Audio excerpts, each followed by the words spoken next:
Hello दोस्त, सबसे पहले आप लोग क्या करें, अधिक मात्रा में शेयर करें। मणिकांत है, ऋतिक रोशन है, सूर्यभान है, प्रियंका है, प्रियांशु है, सारे को तहे दिल से नमस्कार दोस्त। और आप लोग अधिक मात्रा में क्या करें, शेयर करें। हाँ बिल्कुल बिल्कुल, बहुत आज कम नज़र आ रहे हैं दोस्त। आज हम लोग मुगल साम्राज्य में हुमायूं को जानेंगे। बाबर हम लोग पढ़ लिए हैं और आज हुमायूं को अच्छी तरह से समझा जाएगा और सबसे आसान भाषा में समझने का प्रयास करना है। सबसे आसान भाषा में। अगर जिन व्यक्ति को PDF लेना है ना तो 9503755827 पर कॉल करें। मेरा टीम आपको PDF प्रोवाइड करा देगा। ये बात ध्यान से समझना है और टाइम याद रखना है 10 बजे। टाइम याद रखना है 10 बजे से क्लास प्रारंभ हो जाती है, तो ये बात ध्यान देना है। और आज हम लोग पढ़ेंगे हुमायूं पढ़ेंगे और इनका कार्य पीरियड याद रखना बहुत ज़रूरी है। 1530 से लेकर 1540 ये जो है ना फर्स्ट गद्दी पे बैठे थे। मुगल साम्राज्य के यही व्यक्ति हैं जो 2 बार गद्दी पे बैठते हैं, मुगल साम्राज्य के गद्दी पे। तो ये बात ध्यान दीजिएगा। और सेकंड कब बैठे थे, 1555 से 1556, यानी कि सेकंड बार गद्दी पे बैठे थे आपका हुमायूं। अब ध्यान दीजिएगा, जो बीच में किसका शासनकाल चला है ये समझने का प्रयास करेंगे।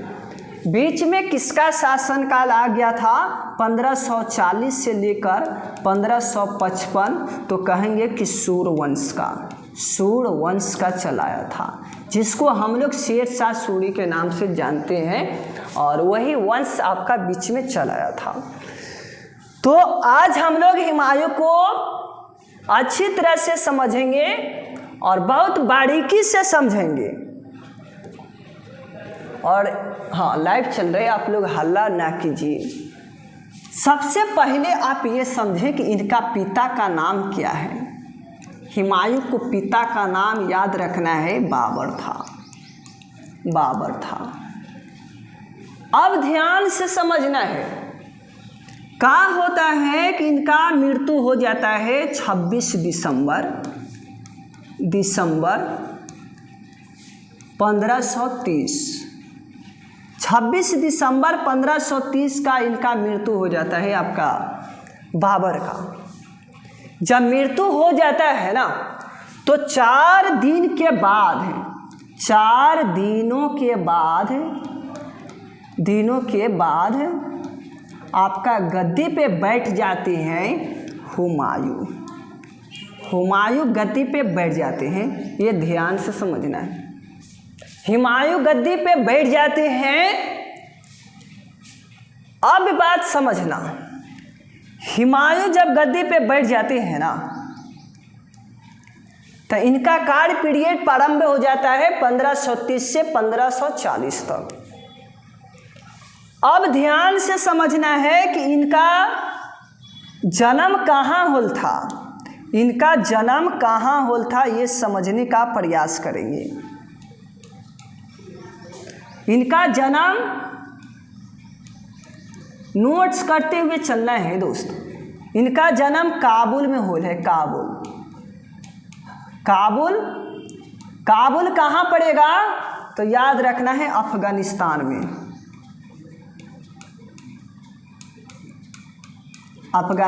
में। यहाँ काबुल में जन्म इनका होता है आपका हुमायूं का जन्म होता है। इनका माता का नाम याद रखना है माहा बेगम।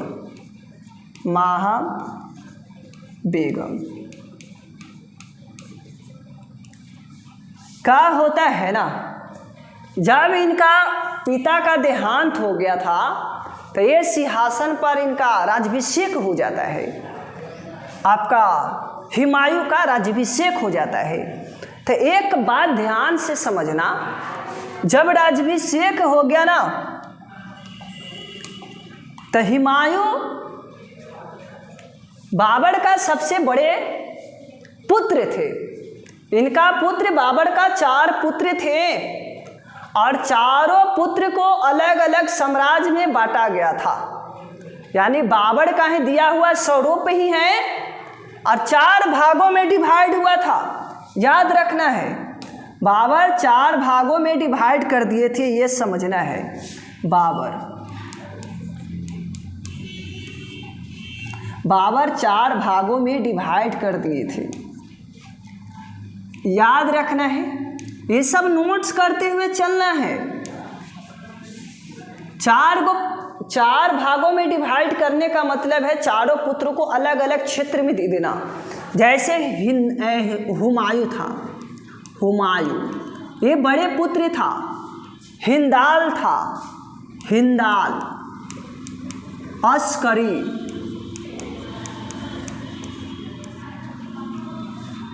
अस्करी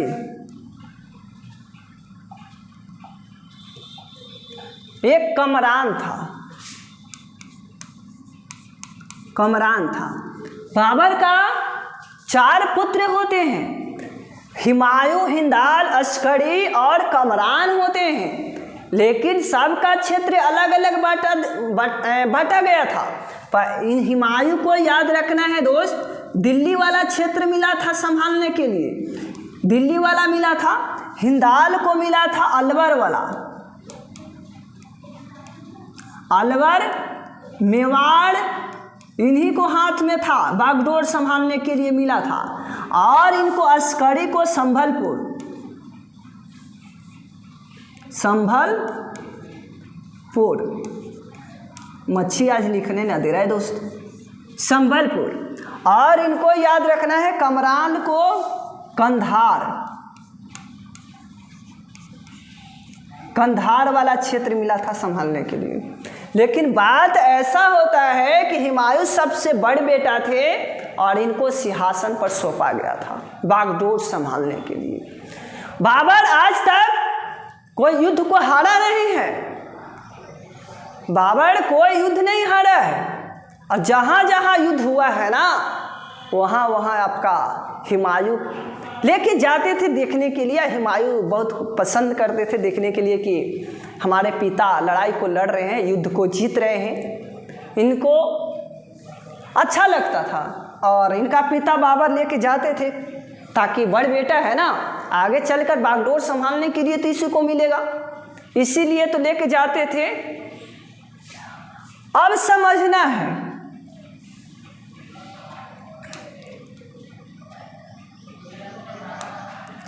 अब समझना है, जब हुमायूं गद्दी पे बैठ जाते हैं ना, बहुत सारे संघर्ष होता है, बहुत ज़्यादा संघर्ष होता है हुमायूं के साथ। पहला संघर्ष होता है संघर्ष, फर्स्ट संघर्ष होता है कलिंजर पर आक्रमण। हाँ, कलिंजर पर आक्रमण।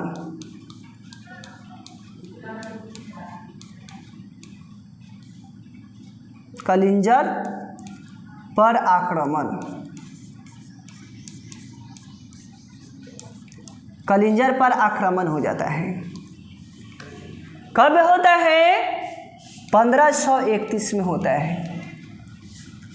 1531 में कलिंजर पर आक्रमण होता है। ये बहुत ध्यान से समझते हुए चलना है।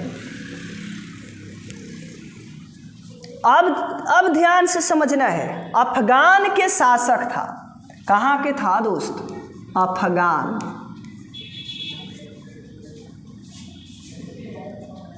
अफगान, अफगान का शासक था। देखो क्या लिखा रहा है। अफगान का शासक था आपका रुद्र प्रताप देव। रुद्र प्रताप देव। अफगान का ही शासक था रुद्र प्रताप देव, यानी कि बहुत अच्छी तरह से मोहब्बत करते थे अफगानों से रुद्र प्रताप देव।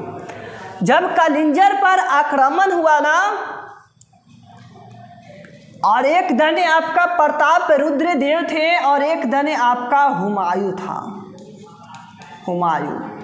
ये संघर्ष होता है 1531 में संघर्ष होता है, और इस युद्ध में हुमायूं विजेता हो जाते हैं। इस युद्ध में विजेता हो जाते हैं।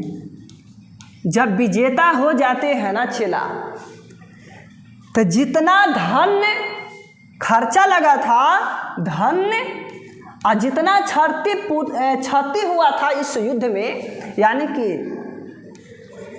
क्षति हुआ था, ये दोनों वापस कर देते, लौटा लेते हैं हुमायूं। और क्या होता है, रुद्र प्रताप देव से संधि हो जाता है। क्या होता है, संधि हो जाता है। ये दोनों के बीच संधि हो जाता है। जितना युद्ध में क्षति हुआ था, धन बर्बाद हुआ था, वे सब सारे आपका प्रताप रुद्र देव दे देते हैं और दोनों अपना संधि कर लेते हैं, मिलाप हो जाता है। अब होता है देवरा का युद्ध। देवरा का युद्ध दूसरा संघर्ष होता है। यह होता है 1532 में। 1532 में होता है देवरा या दोहरिया का युद्ध कह सकते हैं। हाँ, काहे ना कह सकते हैं, दोहरिया का युद्ध, दोहरिया का युद्ध कह सकते हैं। ये दोनों एक ही हैं। हाँ बिल्कुल बिल्कुल बिल्कुल, क्या बोल रहा है इस बंदे ने, देखिए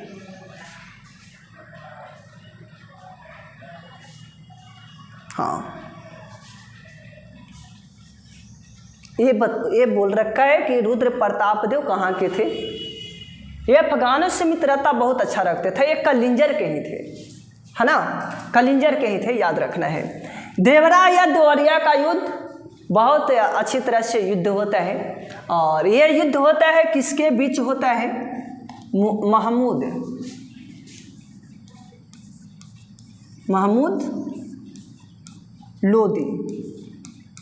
महमूद लोदी के बीच होता है युद्ध। और एक दाने होते हैं आपका हुमायूं, एक दाने होते हैं चेला हुमायूं होते हैं। अब ये दोनों के बीच संघर्ष होता है। संघर्ष होता है जेकरा में आपका विजेता हुमायूं हो जाते हैं। ये विजेता हो जाते हैं।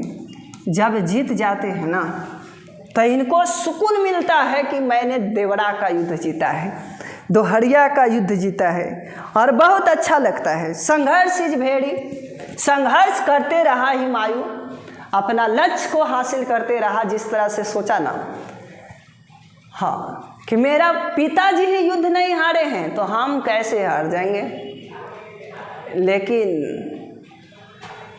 जिस व्यक्ति में हम अगर समा गया ना, तो हम हटता देरी नहीं लगता है, हम हट जाता है।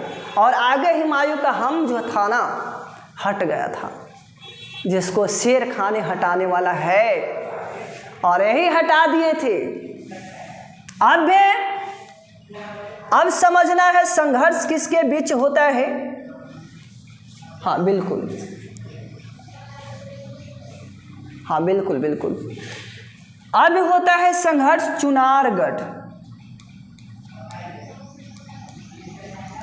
चुनारगढ़ के बीच होता है। चुनारगढ़ पर आक्रमण,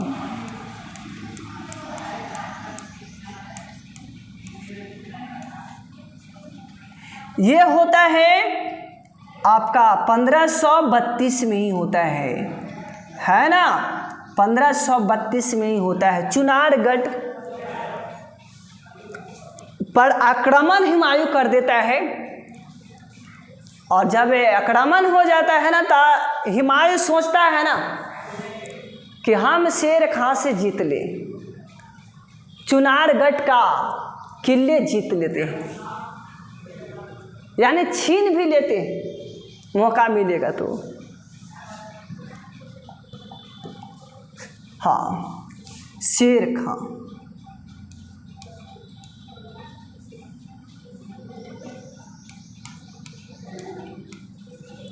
शेर खां से हुमायूं, कौन है?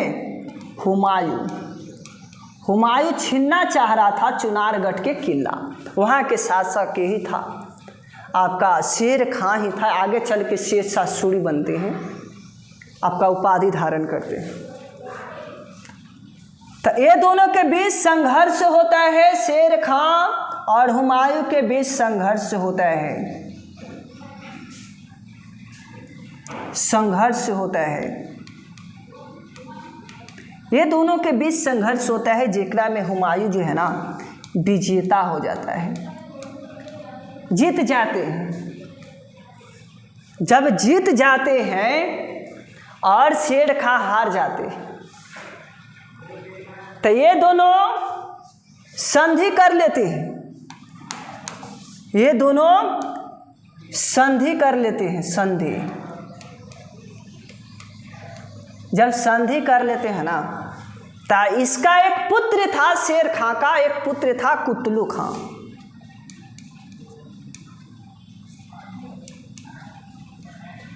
कुतलू खां,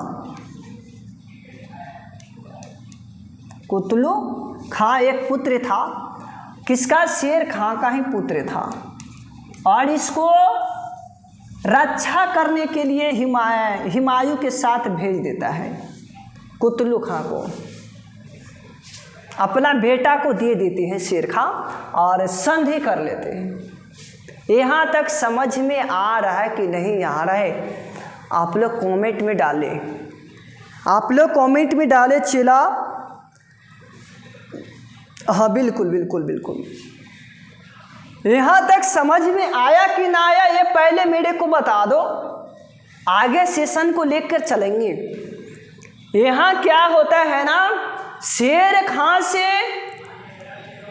हुमायूं छीनना चाह रहा था चुनारगढ़ के किला, लेकिन शेर खां ने संघर्ष किया हुमायूं के साथ, लेकिन शेर खां दब गए। और जब दब गए ना, तो अपना पुत्र को ही दे देते हैं हुमायूं को, रक्षा करने के लिए, सेवा करने के लिए।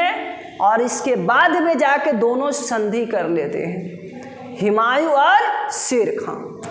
अब आगे सेशन को लेकर चलते हैं, और यह जो आक्रमण चुनारगढ़ के होता है, ये होता है पार्टनर 1532 में। आगे समझेंगे बहादुर शाह से संघर्ष। बहादुर शाह से संघर्ष, बहादुर शाह से संघर्ष ये होता है 1535 से 1536। यही संघर्ष होता है ये दोनों के बीच। जब संघर्ष होता है ना, ये कहाँ का शासक था? याद रखना है, ये शासक आपका गुजरात के था, गुजरात का शासक था। ये बहुत दक्षिणी के क्षेत्र में बहुत सारे जीत चुके थे, मालवा ये सब जितना था ना, ये सब सारे बहादुर शाह ने जीत चुके थे, विस्तार काफी बढ़ा चुके थे। लेकिन क्या होता है ना, कर्णवती जो था ना, राणा सांगा, राणा सांगा, राणा सांगा, राणा सांगा का एक पत्नी थी जिसका नाम था कर्णवती। कर्णवती जब राणा सांगा का सामंत ने जहर घोल के पिला दिया था ना, तो इनका देहांत हो जाता है राणा सांगा का, लेकिन कर्णवती बच जाती है। जब बच जाते हैं ना, मेवाड़ के क्षेत्र में मेवाड़ कहाँ पड़ेगा सर? राजस्थान में छिटवा, राजस्थान में पड़ेगा। अब क्या होता है, बहादुर शाह को लगा ना, ये गुजरात के शासक था, लगा कि कर्णवती से प्यार रचा ले, अच्छा रहेगा, या तो हम संघर्ष करके मार दे और उस क्षेत्र में हम बागडोर संभालने के लिए मिल जाएगा। लेकिन कर्णवती कहती है कि ऐसे तो संघर्ष करिएगा तो नहीं हो सकता है। कर्णवती ने मदद मांगने के लिए हुमायूं के पास चिट्ठी भेज दिया और वहाँ पड़ी क्या हुआ ना, उस चिट्ठी में एक रक्षा बंधन वाला जो होता है ना, कंगन सूत्र बोलते हैं, राखी हम लोग बोलते, ठेठ हिंदी में जानते हैं राखी। उस राखी को उस चिट्ठी में लपेटकर हुमायूं के पास भेज देते हैं। हुमायूं तो बहुत दूर से आए थे, सिंहासन पर बैठा था, उनको सैनिक के द्वारा पढ़ा जाता है उस लेटर को, और उस लेटर सैनिक पढ़ते हैं, हुमायूं को सुनाते हैं कि एक बहन आपका कंगन सूत्र भेजा है, रक्षा मांग रहा है। तो इस तरह से पढ़ा हुमायूं, रक्षा बंधन मतलब समझता ही नहीं था। तो हुमायूं कहे कि रक्षा बंधन क्या होता है, और वे सैनिक सारे समझाए। और वहाँ से उनको क्या लगा, हुमायूं को लगा कि चलिए अब निकालते हैं, घोड़ा निकालो, चलो देखा जाएगा, जो होगा से होगा। लेकिन चौसा का तैयारी चल रहा था, हुमायूं को चौसा का युद्ध लड़ने के लिए रेडी हो रहे थे, लेकिन इस नहीं बचा पाए, कर्णवती का जान नहीं बचा पाए, लेकिन देहांत हो जाता है इनका। कर्णवती को बहादुर शाह ने मार देती हैं, बहादुर शाह मार देते हैं और ये कर्णवती मर जाती है। जब मर जाती है ना, तो यहाँ से आग बुलबुला आपका हुमायूं का आँख बुलबुला हो गया पूरा। जब बुलबुला हो गया ना, तो लगा कि क्या बात है, यहाँ तक समझ में आ गया होगा। और फिर संघर्ष होते रहा। अब संघर्ष होगा 1539 में चौसा का संघर्ष, चौसा 1539 का संघर्ष रहा। और ये संघर्ष बहुत अच्छा रहता है 1539 में। अब क्या होता है, ये युद्ध हो जाता है किसके किसके बीच? हाँ बिल्कुल बिल्कुल, शेर खान, शेर और एक होते हैं हुमायूं। कहाँ से बिलोंग करते हैं सर?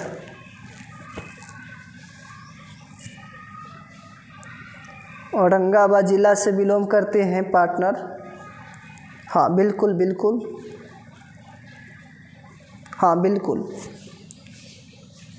ये बंदे को भी पते नहीं है। हुमायूं और शेर खां के बीच संघर्ष होता है, चौसा का युद्ध होता है।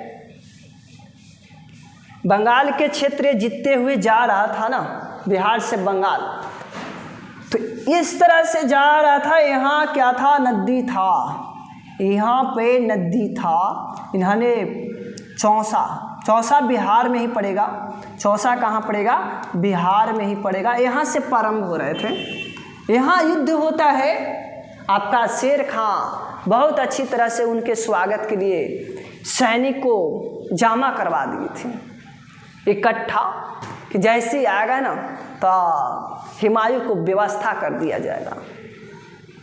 पहले ही से चालाकी निभा रखा था आपका शेर खां। जैसे ही हुमायूं आया ना, तो तो लड़ाई प्रारंभ हो गया और हुमायूं अच्छी तरह से पराजित हो गए। इस युद्ध में, चौसा के युद्ध में आपका हुमायूं पराजित हो जाता है। जब पराजित हो जाता है ना, अपना जान बचाने के लिए ना देखे आओ नहीं देखे ताओ, नदी में गिर जाते हैं। हाँ, उस नदी का नाम है कर्मनाशा, कर्मनाशा नदी। और गिरा ऐसा नदी में कि जिसका कर्म ही नाशा हो। और इस नदी में गिर गया ना हुमायूं, और वहाँ पे मछली मार रहा था एक व्यक्ति, उसका नाम है, हाँ बिल्कुल बिल्कुल दोस्त, भिस्ती नाम है, भिस्ती। हाँ बिल्कुल याद अच्छी तरह से रखना है। हाँ, निजाम भिस्ती नाम है। क्या नाम है? निजाम भिस्ती, याद रखना है। क्या नाम है? निजाम भिस्ती। निजाम भिस्ती, निजाम भिस्ती नाम है। और यही नदी में से उनको गिरा हुआ देखे ना, कैसे दम इस तरह से ऐसे थे, उनको हटाए ऊपर की ओर, देखे कि मुकुट उकुट पहनने, ये बाड़ी बहुत अच्छा घराना के ये है। निजाम भिस्ती कैसा लगा, नदी से निकाल दिए और उनको अच्छी तरह से पहले पानी पूरा पी लिए थे। इनका देहांत होने वाला था, लेकिन जान बचाने वाला निजाम भिस्ती ही थे। पानी अच्छी तरह से निकाले पेट से, पेट में से जितना था सारे।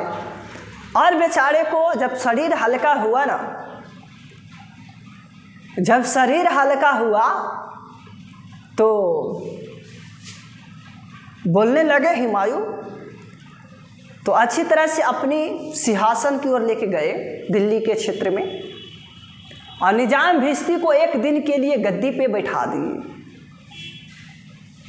एक दिन के लिए गद्दी पे बैठा दिए, जिसका असंभव था उनको संभव कर दिए अपनी गद्दी पे बैठाकर। कभी भी निजाम भिस्ती आपका दिल्ली के सिंहासन पर, मुगल साम्राज्य के सिंहासन पर नहीं बैठ सकता था, मच्छी मड़वा था।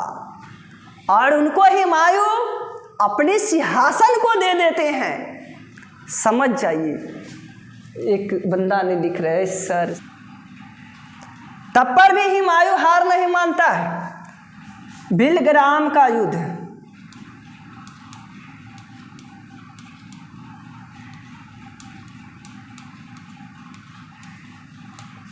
कनौज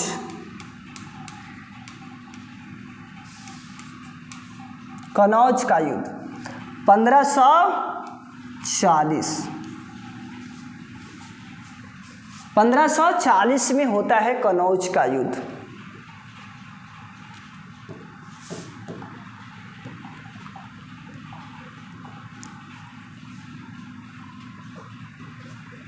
हाँ, 1540 में ये युद्ध जो है ना आपका हुमायूं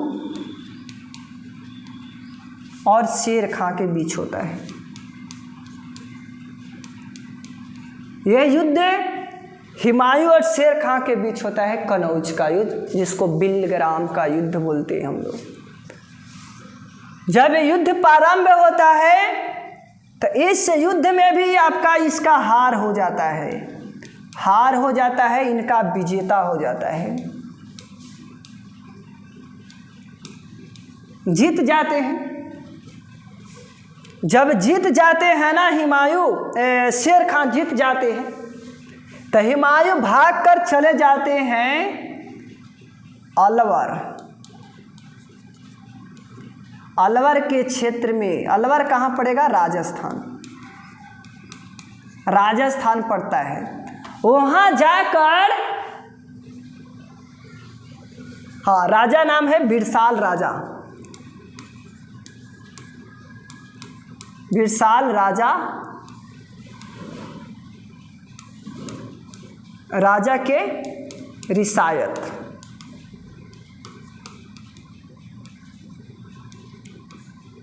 यहाँ चले जाते हैं।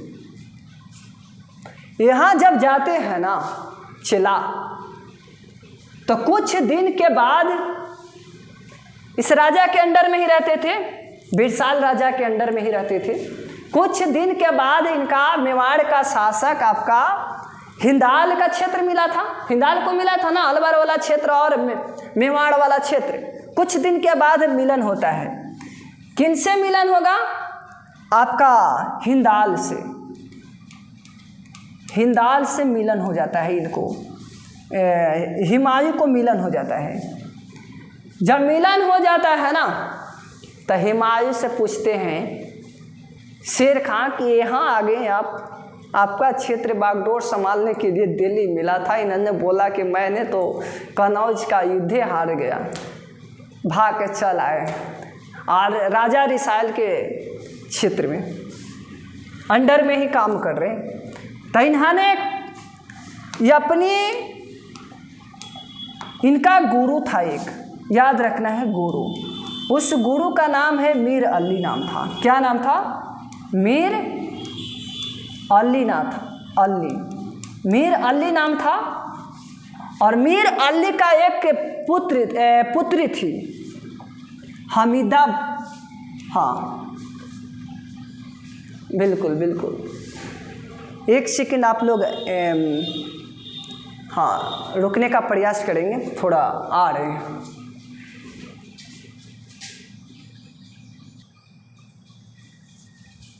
हाँ आप लोग आ जाए। हाँ बिल्कुल बिल्कुल बिल्कुल, तो अच्छी तरह से समझने का प्रयास करेंगे। इनका एक पुत्री था, उस पुत्री का नाम था हमीदा बानो बेगम। बानो बेगम, इनसे शुभ विवाह हो जाता है। हुमायूं को शुभ विवाह हो जाता है, विवाह हमीदा बानो बेगम से शुभ विवाह हो जाता है। जब शुभ विवाह हो जाता है ना, कब होता है याद रखना है, 1541 में होता है। 1541 में, एक वर्ष के बाद, एक वर्ष के बाद यानी कि 1542 ईस्वी में एक पुत्र का जन्म होता है। उसका नाम है अकबर। अकबर नाम है, अकबर। और यहाँ से अकबर प्रारंभ हो जाते हैं, यहाँ से अकबर प्रारंभ हो जाते हैं। अकबर इनका हमीदा बानो बेगम से गोद से जन्म लेती है। अब यहाँ समझने का प्रयास करेंगे। हुमायूं जो है ना, हुमायूं दिन पनाह लाइब्रेरी से, दिन पनाह याद रखना है, दिन पनाह लाइब्रेरी, लाइब्रेरी ये कहाँ पड़ेगा? दिल्ली में, दिल्ली में पड़ेगा। यहीं पर इनका क्या होता है, सीढ़ी से गिरकर मर गए थे आपका हुमायूं, तो इनका देहांत हो जाता है। दिन पनाह लाइब्रेरी से गिरकर इनका मृत्यु हो जाता है। लेकिन अब सेकंड गद्दी पे बैठ जाते हैं। ये कब मृत्यु होता है याद रखना है, मृत्यु इनका हाँ 1556 में हो जाता है, 1556 में। और नेक्स्ट घंटे में आपका पढ़ाया जाएगा मच्छीवाड़ा का युद्ध। जो सेकंड गद्दी पे बैठे थे ना, उनके बारे में प्योरली चर्चा किया जाएगा। और यहाँ तक मैंने आज डील कर दिया है, मृत्यु तक बता दी। और ऐसा नहीं समझना कि अभी मृत्यु हो गया है, लेकिन आगे बताएंगे इतना मृत्यु होता है। अभी 55 में युद्ध हुआ है, मच्छीवाड़ा का युद्ध के नाम से हम लोग जानते हैं। तो उनका बारे में विस्तार से बताएंगे और वहाँ से आपका समाप्त हो जाएगा। ठीक है, तो ये बात ध्यान दीजिएगा। और आप लोग का सेशन कैसा लगा है, जिसको मच्छीवाड़ा का युद्ध या सरहिंद का युद्ध कहते हैं, है ना, जेकरा में सिकंदर सूर ने हाँ फिर उन्हें से अपना सेना तैयार किया हुमायूं और सिकंदर सूर को पराजित किया था। और यहाँ तक हुमायूं सेकंड गद्दी पे बैठ जाते हैं और यहाँ से फिर समाप्त है। बस सरहिंद का युद्ध कहेगा तो ठीक है, या तो आपको मछुआरा का युद्ध कहेगा तो वो भी सही है, और इतना ही रहने देते हैं। नेक्स्ट दिन आपका देखा जाएगा। तो अगर सेशन अच्छा लगा है तो चैनल को सब्सक्राइब नहीं किए हैं तो चैनल को सब्सक्राइब करेंगे, लाइक करेंगे और अधिक मात्रा में शेयर करने का प्रयास करेंगे। मिलते हैं कल इसी मोहब्बत के साथ, इसी प्यार के साथ, इसी जज्बा के साथ, इसी जुनून के साथ। थैंक्स दोस्त। और आप लोग लाइक नहीं किए हैं, शेयर नहीं किए हैं, चैनल को सब्सक्राइब नहीं किए, तो सबसे पहले आप लोग ये सब कर लें।